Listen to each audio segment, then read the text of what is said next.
ಸಮಸ್ತ ಸನಾತನ ಧರ್ಮದ ಕುಲಬಾಂಧವರೇ ನಮಸ್ಕಾರ. ಇದು ನಾಳೆಯಿಂದ ಶ್ರಾವಣ ಮಾಸ ಆರಂಭವಾಗಲಿದೆ. ನಾಳೆ ಬರುವ ಅಮಾವಾಸ್ಯೆಯಿಂದ ಮುಂದಿನ ಅಮಾವಾಸ್ಯೆಯವರೆಗೆ ಪವಿತ್ರವಾದ ಶ್ರಾವಣ ಮಾಸ.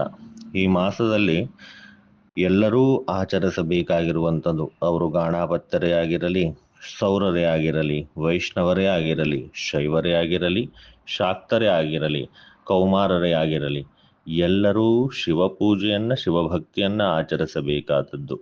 ಶಿವನನ್ನ ಲಿಂಗ ರೂಪದಲ್ಲಿ ಅಭಿಷೇಕ ಮಾಡಿ ಅರ್ಚಿಸಿ ಪೂಜಿಸಿ ಧ್ಯಾನಗೈದು ಸ್ಮರಣೆ ಮಾಡಿ ಪವಿತ್ರರು ಪಾವನರೂ ಆಗುವಂತಹ ಪುಣ್ಯಮಾಸ ಇದು. ಬನ್ನಿ, ನಾವೆಲ್ಲರೂ ಈ ಪವಿತ್ರ ಶ್ರಾವಣ ಮಾಸದಲ್ಲಿ ಶಿವ ಪೂಜೆಯನ್ನು ಮಾಡಿ ಶಿವಾನುಗ್ರಹಕ್ಕೆ ಪಾತ್ರರಾಗೋಣ. ಶಿವೇ ಭಕ್ತಿ ಶಿವೇ ಭಕ್ತಿ ಶಿವೇ ಭಕ್ತಿರ್ ಭವೇ ಭವೇ ಅನ್ಯಥಾ ಶರಣಂ ನಾಸ್ತಿ ತ್ವಮೇವ ಶರಣಂ ಮಮ. ಪ್ರತಿಯೊಂದು ಜನ್ಮದಲ್ಲಿಯೂ ಶಿವನಲ್ಲಿ ನಮಗೆ ಭಕ್ತಿ ಇರಲಿ, ಶಿವನಲ್ಲಿಯೇ ಭಕ್ತಿ ಉಂಟಾಗಲಿ, ಶಿವನಲ್ಲಿ ಭಕ್ತಿ ಇರಲಿ. ಶಿವನಲ್ಲದೆ ನನಗೆ ಶರಣು ಕೊಡುವರು ಬೇರೆ ಯಾರೂ ಇಲ್ಲ. ಮಹಾದೇವನೇ, ನೀನೇ ನನಗೆ ಶರಣದಾತೃನಾಗಿರುವೆ.